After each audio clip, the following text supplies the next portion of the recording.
بسم اللہ الرحمن الرحیم۔ السلام علیکم، welcome to our channel Urdu story centre. نئے آنے والوں سے گزارش ہے کہ ہمارے چینل کو سبسکرائب کر دیجئے، ویڈیو کو لائک کیجئے اور لنک دوستوں کے ساتھ ضرور شیئر کیجئے۔ پیش خدمت ہے اردو ناول وادی موت کا اگلا حصہ۔ اگلی صبح شہروز نے کپتان کو پوری طرح تر و تازہ پایا۔ اس کے چہرے کا ٹیڑھا پن بھی ختم ہو گیا تھا۔ ناشتہ کرتے ہوئے شہروز اس نتیجے پر پہنچا کہ منوچر کا کل کا رویہ دراصل شدید ذہنی دباؤ کا نتیجہ ہے۔ اس نے فیصلہ کیا کہ وہ منوچر کو اس قسم کے دباؤ سے نکالنے کی ہر ممکن کوشش کرے گا۔ ناشتہ ختم ہو چکا تھا اور انوار ابھی تک برتن اٹھانے کے لیے نہیں آیا تھا۔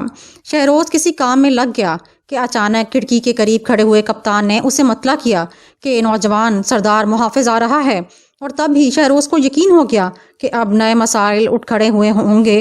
محافظ کا انداز اگرچہ شریفانہ ثابت ہوا، لیکن اس کے چہرے کے تاثرات بدلتے ہوئے تھے۔ اس کے چہرے پر پہلے جیسی مسکراہٹ نہیں تھی۔ اس نے گاؤں کی طرف اشارہ کیا اور ژاک کا نام لیا۔ یہ واضح تھا کہ انہیں سردار ژاک نے طلب کیا ہے۔ ژاک نے بھی سرد انداز میں ان کا خیر مقدم کیا، بیٹھنے کے لیے بھی نہیں کہا، بلکہ فوراً ہی چوک کے قریب بنے ہوئے ایک مکان میں لے گیا۔ اب ان کے ساتھ محافظ کے علاوہ اور بھی کئی سردار تھے۔ سب کی زبانیں بند تھیں اور وہ خاموشی سے چل رہے تھے۔ یارک انہیں جس مکان میں لایا وہ کافی بڑا تھا۔ اس کے دروازے پر رک کر یارک نے پہلے بآواز بلند کچھ کہا اور پھر اندر داخل ہو گیا۔ ساتھ ہی اس نے منوچر اور شہروز کو بھی آ جانے کا اشارہ کیا۔ اندر دیوار کے ساتھ ایک بوڑھا آدمی لیٹا ہوا نظر آیا۔ یارک نے بڑے نرم لہجے میں اس سے کچھ بات کی، اور اس بوڑھے کو دیکھتے ہی شہروز نے اندازہ لگایا کہ یہ بوڑھا بھی اس حال کا شکار ہے۔ پھر یارک نے انہیں بوڑھے کے پاس آنے کا اشارہ کیا۔ شہروز بوڑھے کے قریب کھڑا ہو گیا، جبکہ منوہر اس بیمار شخص پر جھک گیا۔ بوڑھے کی آنکھیں دھنسی ہوئی تھیں، وہ بہت دبلا پتلا ہو رہا تھا۔ جلد بالکل خشک نظر آ رہی تھی اور اس کے بستر کے قریب قے کی باقیات پڑی ہوئی تھیں۔ ہونٹ سفید پڑ چکے تھے۔ بوڑھے نے ان دونوں کو غور سے دیکھا اور پھر چند الفاظ ادا کیے۔ اس کی بات تو پلے پڑے گی نہیں۔ اب تم کیا کہتے ہو؟ منوچر نے شہروز سے پوچھا۔ وہی، یہ شخص بھی جمیل کی طرح علیل ہے۔ ٹھیک ہے، ہم اسے دوا دے سکتے ہیں، منوچر نے جواب دیا۔ تم اشاروں کی مدد سے اس کو سمجھاؤ کہ ہم دوائی لے کر واپس آئیں گے۔ شہروز نے شینا سے جو الفاظ سیکھے تھے ان کی اور اشاروں کی مدد سے اس نے یارک کو بتایا کہ وہ کچھ دیر بعد واپس آئیں گے۔ جب وہ وہاں سے چلے تو جنگلی انہیں بغور دیکھ رہے تھے۔ 1 گھنٹے بعد وہ واپس آئے تو بوڑھے مریض کے ساتھ عورتیں بھی موجود تھیں، اور جب انہوں نے بوڑھے کو دوا پلائی تو دور بیٹھی ہوئی انہیں مشکوک انداز میں گھوری جا رہی تھیں۔ بوڑھا دوائی پی کر اداس انداز میں مسکرانے لگا۔ دونوں باہر نکلے تو محافظ دوسروں کے ساتھ ان کا منتظر تھا۔ وہ انہیں ایک اور مکان میں لے گیا جہاں مزید 2 مریض موجود تھے۔ اس طرح صبح انہوں نے 10 مریضوں کو دوا پلائی۔ ان میں سے کئی مریض ایسے بھی تھے جو دوا پیتے ہوئے خوف کی وجہ سے کانپ رہے تھے، لیکن بیماری اتنی تیزی سے پھیلنے کے باعث جہازی پریشان ہو گئے کہ جو صحت مند تھے وہ بھی بیمار ہونے کا انتظار کرنے لگے۔ جلد ہی پھلوں کے باغات ویران ہو گئے اور مچھلیاں پکڑنے کے جال خالی کرنے والا کوئی نہ رہا۔ گاؤں میں مکھیاں بھن بھنانے لگیں اور پھر لوگ مرنے لگے۔ وہ اپنی ہی گندگی میں دم توڑ رہے تھے۔ شہروز کو اس صورتحال پر اتنی پریشانی تھی کہ وہ راتوں کو بھی جاگنے لگا۔ وہ بیماروں کو سوتے ہوئے چہرے دیکھتا اور بیدار ہو جاتا۔ پھر گاؤں میں اشوب چشم کی وبا بھی پھیل گئی۔ جوڑوں کا درد شروع ہو گیا۔ اب حاملہ عورتیں بھی مردہ بچوں کو جنم دے رہی تھیں، اور جن کے بچے زندہ پیدا ہو رہے تھے ان کے پاس پلانے کے لیے دودھ کا ایک قطرہ نہ تھا۔ یوں عورتوں نے خالص جنگلی انداز میں اسکات کرانے شروع کر دیے۔ ایک بوڑھی عورت جس کے دانت نہ تھے کمر جھکی ہوئی تھی اور چہرے پر درجنوں جھریاں تھیں، انہیں سمندر میں لے جا کر ان کی مدد کرتی تھی۔ ایک روز محض اتفاقاً شہروز نے یہ منظر خود بھی دیکھا تو وہ خوفزدہ ہو کر واپس بھاگ آیا۔ ایک روز اگرچہ زوردار بارش ہوئی تھی لیکن حبس بڑھ گیا تھا۔ اس روز شہروز کو خاص طور سے یہ احساس ہوا تھا کہ وہ ایک جال میں پھنس رہے ہیں، اور وہ یہ سوچ بھی رہا تھا کہ ان کے حالات کے بارے میں شاور کی کیا رائے ہے۔ حبس کے باوجود لانچ کی مرمت کا کام جاری تھا، لیکن ملاح خاموش تھے۔ وہ صرف کام کے متعلق 2-3 باتیں کر کے ایک بار پھر کام میں جت جاتے۔ ان میں غصہ بھی تھا، اور خود شہروز کو کپتان منوچر پر غصہ آ رہا تھا۔ اسی عالم میں ایک اوزار ٹوٹنے پر شاور نے حشمت کو ایک تھپڑ مار دیا، اور اگر عین اس وقت شہروز وہاں نہ پہنچ جاتا تو بات بڑھ جاتی۔ پھر چند گھنٹوں کے بعد ہی خود شاہور نے حشمت سے کہتے ہوئے معذرت کر لی کہ اس خبیث جزیرے نے سب کے اعصاب پراگندہ کر دیے۔ شام ہوتے ہی بارش رک گئی لیکن حبس برقرار رہا، اور جب شہروز چھوٹے مکان میں پہنچا تو منوچر اس کا باہر انتظار کر رہا تھا۔ شہروز، اس نے نرم لہجے میں کہا، شاید لڑکی تمہیں بلا رہی ہے۔ میں کتنی بار ایک مخصوص آواز سن چکا ہوں۔ تب ہی شینا کی وہی مخصوص آواز سنائی دی جو شہروز کو کسی اجنبی پرندے کی چہکار لگتی تھی۔ وہ بہت تیزی سے عقبی حصے میں آیا اور جلد ہی شینا کے قریب پہنچ گیا، جو خوفزدہ انداز میں درختوں کے ایک جھنڈ میں کھڑی ہوئی تھی۔ دونوں نے ایک دوسرے کو مسکرا کر دیکھا۔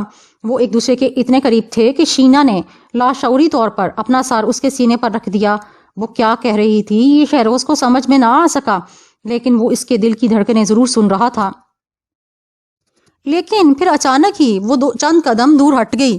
چند لمحوں بعد اس نے شہروز کو اپنے پیچھے آنے کا اشارہ کیا۔ ایک کھلی جگہ پہنچ کر وہ ریت پر بیٹھ گئے اور شینا پہلے کی طرح ریت پر لکیریں کھینچنے لگی۔ شہروز کو اتنا اندازہ ہو گیا کہ وہ دیوتا کی شبیہ بنانے کی کوشش کر رہی ہے۔ پھر اس نے ایسے لوگوں کی تصویریں بنائیں جو عبادت کر رہے تھے۔ ان کے سامنے ایک ایسا شخص کھڑا جس کا حلیہ کسی پادری جیسا تھا۔ پھر شینا نے آسمان کی طرف دیکھتے ہوئے قطبی ستارے کی شکل بنا کر اس کے نیچے ایک لکیر کھینچ دی۔ اس کے بعد شینا نے ایک عجیب سی حرکت کی۔ اس نے اپنے دونوں ہاتھ گلے پر رکھ کر آنکھیں پھیلا دیں، کچھ ایسے جیسے گلا گھونٹا جا رہا ہو۔ شہروز نے یہ اندازہ لگا لیا کہ وہ کسی کے قتل کے بارے میں بتا رہی ہے۔ جب شینا کو یقین ہو گیا شہروز اس کا مطلب سمجھ گیا ہے تو وہ شہروز کے روکنے کے باوجود فوراً چلی گئی۔ مگر قطبی ستارہ تو بہت دنوں سے نظر نہیں آ رہا۔ منوچر نے حسب معمول اعتراض کیا، ویسے بھی وہ جنوب میں اشارہ کر رہی تھی۔ جی ہاں، تب پھر ہمیں نظر کیوں نہیں آیا؟ ممکن ہے اس وقت ہم محو خواب ہوں، شہروز نے جواب دیا، لیکن اصل بات یہ نہیں۔ اصل مسئلہ اس پادری کا ہے جس کا ذکر شینا نے کیا ہے۔ وہ اسے جمینہ کہہ رہی تھی۔ اس نے اس بار بھی جمیل کو جنگلی مریضوں کی تصویریں بنا کر انہیں ملایا تھا۔ پھر قطبی ستارہ اور پادری کے بارے میں اشارہ کیا۔ اس کا مطلب یہ ہو سکتا ہے کہ وہ ہم سے چھٹکارا حاصل کرنا چاہتے ہیں۔ تم نہ جانے کیا کیا مطلب اخذ کر لیتے ہو۔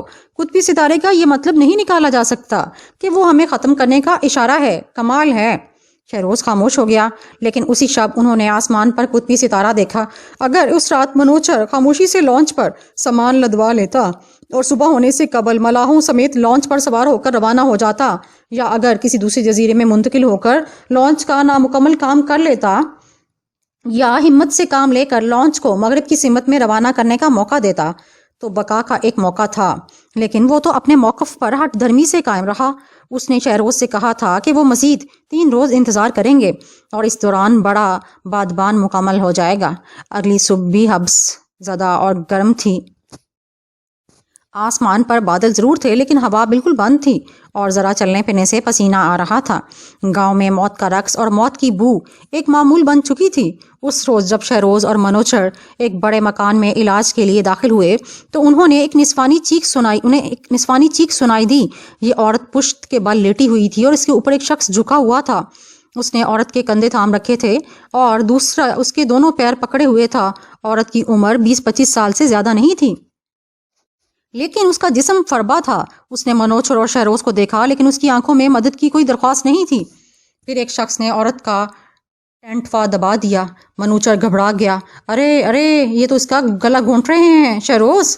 عورت کی زبان باہر لٹ گئی، آنکھیں ابلنے لگیں، اس کے حلق سے خرخراہٹ آوازیں نکلیں اور پھر منوچر باہر آ گیا۔ عورت کے جسم نے تڑپنا بند کیا تو دونوں مردوں نے اسے چھوڑ دیا۔ ان میں سے ایک نے اٹھتے ہوئے عورت کا گلوبند کھینچ لیا اور شہروز کی طرف دیکھ کر مسکرانے لگا۔ یہ ایک سردار کی 27ویں بیویوں میں ایک تھی اور سردار اس حال کی وجہ سے مر گیا تھا۔ اس کی 9 بیویاں اسی کے ساتھ ہی مری تھیں، جبکہ باقی کو بھی سردار کے پاس بھیجنے کے انتظامات کیے جا رہے تھے۔ وہ اسی سردار کا علاج کرنے کے لیے آئے تھے۔ شہروز نے باہر نکل کر دیکھا منوچر کی حالت غیر ہو رہی تھی اور وہ شہروز کو گھورے جا رہا تھا اور اس کی آنکھوں میں خوف کے تاثرات تھے۔ وہ اس اسکائی لاک کے بارے میں کہہ رہا تھا کہ اگر جہاز ٹھیک ہوتا تو وہ یہاں سے فوراً چلے جاتے۔ وہ باتیں کرتے ہوئے بے خیالی میں راہ بھٹک گئے۔ اس وقت وہ گاؤں کے دوسری طرف تھے۔ مان انہیں کہیں آگے سے چیخوں کی آواز سنائی دی۔ یہ آوازیں دائیں طرف سے آ رہی تھیں۔ وہ تیزی سے اس سمت بڑھے تو انہوں نے 50-60 گز دور ایک مکان سے کسی آدمی کو نکل کر جھاڑیوں کی طرف بھاگتے ہوئے دیکھا۔ انہیں ایک بار پھر عورتوں کی چیخیں اور مردوں کی آوازیں سنائی دیں۔ شاید سردار کی باقی بیویوں کو سردار کے پاس بھیجا جا رہا تھا۔ بدبو کے ایک بھبکے نے شہروز کے قدم روک لیے۔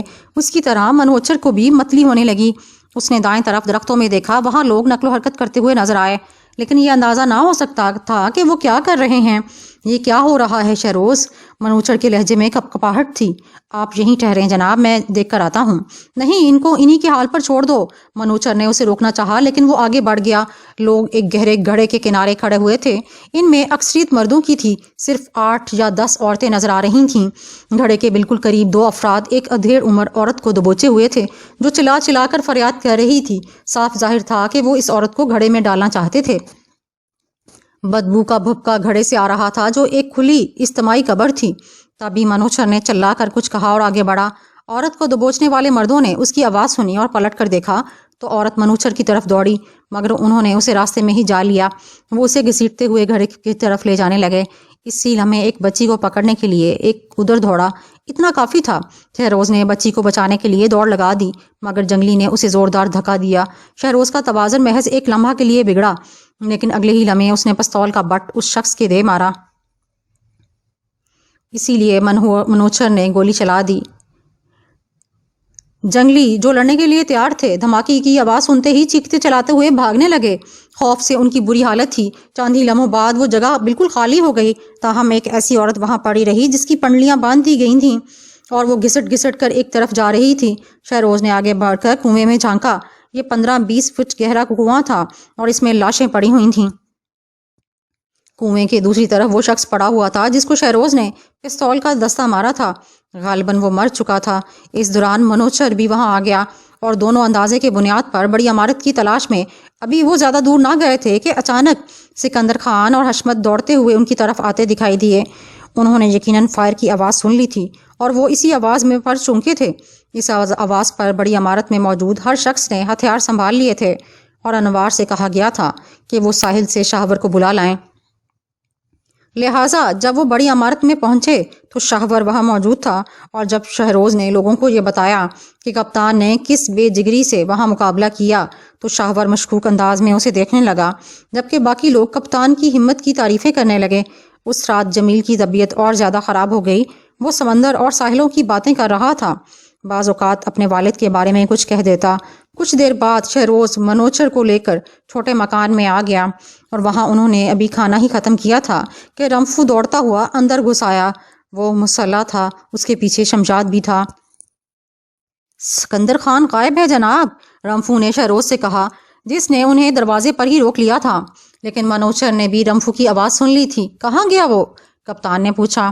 وہ لانچ کی حفاظت کرنے والوں کو کھانا دینے گیا تھا، رمفو نے جواب دیا۔ پھر جب شاہور صاحب نے علی رضا اور اختر کو اس کی تلاش میں بھیجا تو وہ کہیں نہیں ملا۔ بڑی عمارت کی طرف جاتے ہوئے شہروز کو سکندر خان کے زندہ ملنے کی توقع کم تھی، لیکن بہرحال وہ سکندر خان کو تلاش کرنا لازمی سمجھتا تھا۔ اس میں ایک خطرہ یہ تھا کہ اگر تلاش کی اس مہم کی قیادت منوچر نے خود کی تو اس کے ذہن پر مزید بوجھ پڑے گا اور اس کی حالت خراب ہو جائے گی، اور عین ممکن ہے کہ کپتان کی یہ حالت دیکھ کر عملہ بغاوت کر بیٹھے۔ کیا تم نے سکندر خان کو ہر جگہ تلاش کیا تھا حشمت؟ شہروز نے پوچھا۔ جی ہاں، لیکن میرے پاس لالٹین نہیں تھی، میرا خیال ہے وہ گزر گیا، نبی بخش نے کہا۔ میں نے تم سے رائے نہیں مانگی نبی بخش، شہروز نے نرم لہجے میں کہا۔ اسی لمحے کپتان نے حیرت انگیز طور پر اپنی قوت کا مظاہرہ کیا۔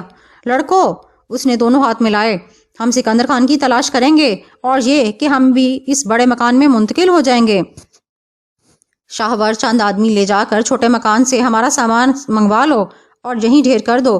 شہروز کو پہلی بار احساس ہوا کہ کپتان میں ابھی قیادت کرنے کا حوصلہ باقی ہے۔ اس احساس سے اسے خود بڑا حوصلہ ملا۔ چلو، منوچر نے کہا۔ شہروز تم ساتھ چلو گے؟ لاؤ رمفو، مجھے لالٹن دو۔ کرش تم بھی ہمارے ساتھ چلو گے؟ وہ جگہ جلد ہی مل گئی جہاں سے سکندر خان پر حملہ کیا گیا تھا۔ یہاں کی گھاس کچلی ہوئی تھی اور درختوں کی کئی ٹہنیاں ٹوٹ کر جھول رہی تھیں۔ یہاں خون تو نظر نہیں آ رہا تھا، رمفو نے کہا۔ لالٹین کی روشنی میں خون کے دھبن نظر آنا مشکل ہے، لیکن بہرحال لگتا ہے ایسے ہی ہے کہ یہاں خون نہیں گرا۔ منوچر نے سر ہلا کر جواب دیا، ٹوٹی ہوئی ٹہنیوں سے یہ اندازہ تو ہو رہا ہے کہ وہ کس طرف ہوں گے۔ چلو ساتھ ساتھ چلو، منوچر نے ہدایت کی اور خود لالٹین لے کر چلنے لگا۔ وہ کچھ ہی دور گئے ہوں گے کہ منوچر کسی ابری ہوئی جڑ سے ٹھوکر کھا کر گر گیا۔ اس کے ساتھ لالٹین بھی اچھل کر دور جا گری۔ شہروز بہت پھرتی سے پلٹا اور اس نے کپتان کو اپنے بازوؤں میں اٹھا لیا۔ خدا غارت کرے، منوچر غصیلے انداز میں بولا، لالٹین کی لو نے مجھے اندھا کر دیا تھا۔ چوٹ تو نہیں لگی؟ شہروز نے پوچھا۔ نہیں، شاید ٹانگ پر لگی ہے، زیادہ سنگین نہیں، لیکن فکر لالٹین کی ہے، نہ جانے اندھیرے میں کہاں گر کر ٹوٹ گئی ہوگی۔ رمفو نے لالٹین جلد ہی تلاش کر لی۔ وہ بھڑک کر بجھ چکی تھی اور اس کی چمنی پٹک چکی تھی۔ ذرا سا تیل بھی ضائع ہوا تھا۔ پھر جب وہ آگے بڑھے تو سجاد لنگڑا رہا تھا۔ کچھ دیر بعد گاؤں ان کے سامنے آ گیا۔ یہاں سناٹا اور ویرانی تھی، صرف چند مکانات روشن نظر آ رہے تھے۔ یہاں ضرور کچھ ہو رہا ہے جناب، کرش نے زیر لب کہا۔ ممکن ہے انہوں نے سکندر خان کو یارک کے گھر میں رکھا ہو۔ منوچر نے سرگوشی کی۔ یہ بھی ممکن ہے کہ اس کے محبت میں رکھا گیا ہو۔ شہروز بولا، لڑکی کے اشاروں سے ظاہر ہوتا ہے کہ محبت کا پادری بھی اس سلسلے میں ملوث ہے۔ ہم اس راستے سے چلیں گے جو محبت کے سامنے سے گزر رہا ہے اور یارک کے گھر کی طرف جاتا ہو۔ تب پھر تم ہی قیادت کرو، اور صرف آسمان پر ستارے چمک رہے ہیں۔ شہروز ان کے آگے تھا اور وہ اس کی قیادت میں گلیوں میں داخل ہو گئے۔ شہروز کا رخ چوک کی طرف تھا، جہاں سے انہیں محبت صاف نظر آ سکتا تھا، اور وہیں سے یارک کے مکان کی سمت بھی دیکھ سکتے تھے۔ یہاں کی خاموشی بہت قریب، پراسرار اور خوفناک لگ رہی تھی۔ وہ رک رک کر چل رہے تھے اور ان کی بندوقیں تیار تھیں اور وہ بری طرح چوکس تھے۔ بعض مکانوں سے انہیں ہلکی ہلکی آوازیں سنائی دے رہی تھیں۔ غالباً لوگ جنتر منتر پڑھ رہے تھے۔ یہاں کی بو سے رمفو اور کرش دونوں پریشان تھے۔ چوک کے قریب پہنچ کر انہیں مکانوں کے درمیان کھلی جگہ نظر آنے لگی۔ شہروز رک گیا۔ وہ سوچ رہا تھا کہ اب بائیں طرف سے جائیں یا سمندری راستے سے۔ تبھی اچانک ان کے بالکل سامنے والے مکان سے، جو 100 گز دور تھا، ایک آواز آئی۔ یہ کسی کے گرنے کی آواز تھی، اور اس کے بعد یہ آواز پھر آئی۔ پھر کسی کے بلند آواز سنائی دی جس کا لہجہ تہکمانہ تھا۔ شہروز کے اشارے پر وہ پیٹ کے بال اوندھے لیٹ گئے۔ منوچر شہروز کے قریب تھا۔ کیا خیال ہے شہروز؟ کیا سکندر خان اس مکان میں ہوگا؟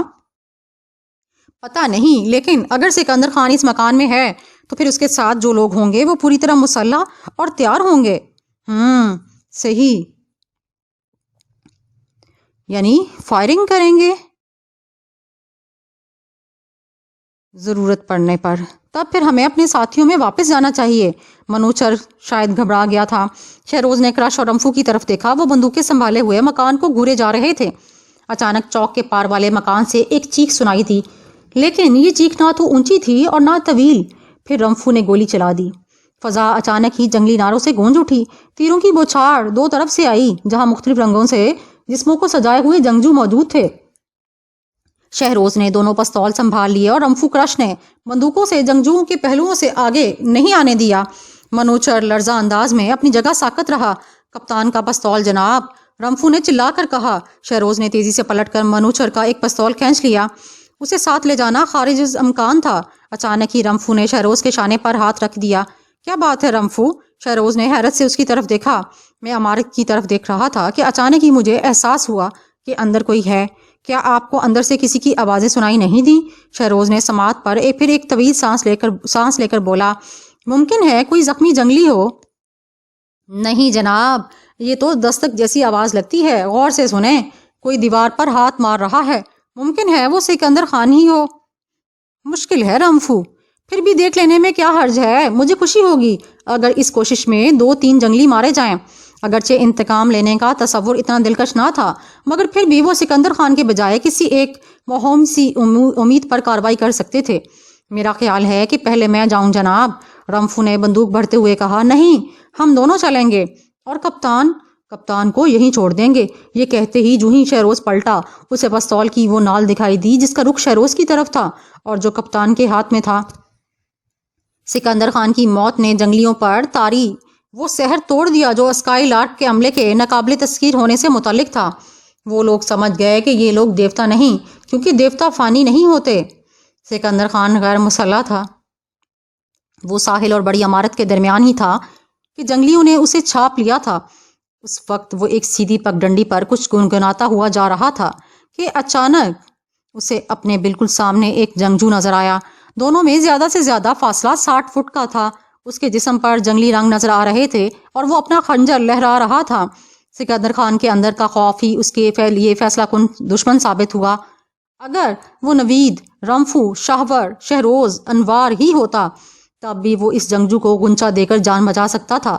اس کے ہاتھ میں ایک بھاری بالٹی بھی تھی جس کو وہ ہتھیار کے طور پر استعمال کر سکتا تھا، لیکن خوف نے اس کی روح تک پنجے گاڑ دیے تھے۔ لیکن وہ خود پر قابو پا لیتا تو جنگلیوں پر بھی قابو پا سکتا تھا، کیونکہ جنگلی اس سے زیادہ خوفزدہ بلکہ دہشت زدہ تھے۔ سکندر خان کا راستہ اس نے ہنسی خوشی نہیں روکا تھا، اس میں اس کی مرضی شامل نہ تھی بلکہ یہ پادری کا حکم تھا۔ سکندر خان ٹھٹک گیا تھا، جس کی وجہ سے جنگلیوں کی ہمت بڑھ گئی تھی۔ اس نے ایک قدم آگے سکندر کی طرف بڑھایا اور سکندر خان نے پلٹ کر بھاگنے کی کوشش کی تھی۔ پھر اسے یوں لگا جیسے اس کے پر کھینچ دیے گئے ہوں، کیونکہ اس کے پیچھے بھی ایک جنگلی موجود تھا۔ یہاں اگر سکندر خان بوکھلاہٹ میں مبتلا نہ ہو جاتا تو بچنے کا ایک موقع تھا۔ اسے صرف چیخنا تھا، اس کی چیخ اختر یا حشمت سن لیتے۔ یہ آواز بڑے مکان تک بھی پہنچ سکتی تھی اور لوگ اس کی مدد کو دوڑ سکتے تھے، لیکن سکندر خان کی چیخ بھی نہ نکل سکی تھی۔ دونوں جنگلی اس کی طرف بڑھنے لگے تو سکندر خان کے ہاتھ سے بالٹی گر گئی۔ وہ پہلا شخص جس نے پہلا وار کیا اس کے عقب سے آیا تھا۔ پھر جھاڑیوں میں طوفان سا پیدا ہو گیا۔ ایک بھاری بھرکم ہاتھ نے اس کا منہ دبا دیا تھا۔ اس نے اس ہاتھ کو دانتوں سے کاٹنے کی کوشش ضرور کی، لیکن وہ ناکام رہا۔ پھر اس کے منہ پر کس کر ایک کپڑا باندھ دیا گیا۔ سکندر خان بے ہوش نہیں ہوا تھا، اس کی آنکھیں بھی کھلی ہوئی تھیں، لہٰذا اس نے محافظ کو پہچاننے میں کوئی غلطی نہیں کی تھی۔ وہ اسے یارک کے مکان میں لائے تھے، جہاں سردار کے علاوہ دوسرے بوڑھے سردار اور پادری بھی موجود تھے۔ مکان کے اندر موم بتیوں کی روشنی پھیلی ہوئی تھی۔ اس مکان کا اندرونی حصہ پہلے صرف منوچر اور شہروز نے دیکھا تھا، مگر اب یہاں سکندر خان بھی موجود تھا اور ہر طرف کھڑے ہوئے پسینے میں تر بدن والے خوفناک چہرے اسے گھور رہے تھے۔ سکندر خان کو دھکا دے کر یارک کے قریب کھڑا کیا گیا۔ اب سردار یارک اس کا فاصلہ محض چند قدم کا تھا۔ منہ پر بندھے ہوئے کپڑے کی وجہ سے جبڑوں میں درد ہونے لگا تھا، اور کیونکہ بندش کی وجہ سے رخساروں کا گوشت اوپر اٹھ گیا تھا، لہٰذا آنکھیں بھی متاثر ہو رہی تھیں۔ یارک اپنی سرخ سرخ آنکھوں سے اسے دیکھ کے جا رہا تھا۔ وہ صرف اپنی بقا کے بارے میں فکر مند تھا۔ اس کی زندگی کا ایک اہم موڑ پر تھی۔ سکندر خان دیوتا یا شیطان ثابت ہوتا تو یہ یارک کی موت ہوتی، لیکن اگر ان جیسا انسان نکلتا تو یہ ان کی زندگی ہوتی۔ یارک کے چہرے پر خوفناک تاثرات دیکھ کر سکندر خان دعا مانگنے لگا، لیکن اسے یقین تھا کہ یہ دعائیں قبول نہیں ہوں گی۔ یارک مان ہی آگے بڑھا تھا اور اس نے دیوار کے ساتھ کھڑے ہوئے ایک بوڑھے شخص کو بغور دیکھا۔ یہی ان کا مہنت اور پادری تھا۔ چند لمحوں بعد پادری نے بھی آگے بڑھ کر کچھ کہنا یا پڑھنا شروع کر دیا۔ اس کے گنجے سر پر پسینے کی بوندیں چمک رہی تھیں، بغلوں تک سے پسینہ بہہ رہا تھا، جس کی وجہ سے اس کا جبہ تک بھیگ رہا تھا۔ اس کے دانت چرکان زدہ آنکھوں کی طرح زرد تھے اور کالے مسوڑے صاف نظر آ رہے تھے۔ یہ رہا گوری اور سانولی چمڑی والا، پادری نے کہا۔ یہ لوگ دیوتاؤں کی طرح آتے تھے لیکن شیطان بن گئے۔ انہوں نے ہمارے پیٹوں میں پانی بھر دیا اور پانی کے نکلنے سے ہم مرنے لگے۔ انہوں نے ہمارے میدوں میں موت کے بیج ڈال دیے۔ یہ دیوتا نہیں، نگینا نے ہمیں ان کے بارے میں سب کچھ بتا دیا ہے۔ یہ لوگ ہماری زندگی چرانے کے لیے آئے ہیں۔ میں تم سے کہتا ہوں کہ یہ سڑے ہوئے پھل ہیں، ان کا خون کالا ہے اور یہ خوف زدہ ہیں۔ میں دیوتاؤں کا پیروکار ہوں، میری بات غور سے سنو، جیسا کہتا ہوں ویسا ہی کرو، میری بات غور سے سنو۔ اس طرح ہم اس گندگی سے نجات حاصل کر لیں گے جو انہوں نے ہم پر مسلط کر دی ہے۔ سکندر خان خوف سے کانپنے لگا۔ اس کی سمجھ میں کچھ نہیں آ رہا تھا کہ پادری کیا کہہ رہا ہے، لیکن اس کے لہجے سے اسے خوف محسوس ہو رہا تھا، اور اس خوف کو دیکھ کر پادری کے حوصلے بڑھ گئے تھے۔ پادری یارک کی طرف پلٹا، اور بات اس عورت کی بھی ہے جو کبھی ہم میں شامل تھی۔ اس پر پادری کی آواز بہت اونچی تھی۔ مجھے یقین ہے کہ اس عورت کے بطن سے جو بچہ جنم لے گا وہ دوسری عورتوں کو بھی خراب کرے گا۔ وہ ہمیں تباہ کرنے والے ان گوری چمڑی والوں کی ساتھی بن گئی ہے، لیکن ہم اسے بعد میں نپٹیں گے، پہلے۔ یہ کہہ کر وہ ایک بار پھر سکندر خان کی طرف پلٹا۔ اب وہ اپنے استغفانی ہاتھ سے سکندر خان کی طرف اشارہ کر رہا تھا۔ اس شیطان کی تباہی لازمی ہے۔ یہ کہنے کے بعد اس کا منہ بند ہو گیا۔ مکان پر خوفزدہ خاموشی چھا گئی۔ سکندر خان گھبرا کر ادھر ادھر دیکھنے لگا۔ پادری اسے گھورے جا رہا تھا۔ اب میں دعا کروں گا، پادری نے مان سرسراتے ہوئے لہجے میں کہا۔ میرے آقا، میں ہدایت کا طالب ہوں، رہنمائی کے لیے تیرے اپنے ہاتھ میں لینا چاہتا ہوں۔ اس شیطان کو مٹانے کے لیے میری مدد کر۔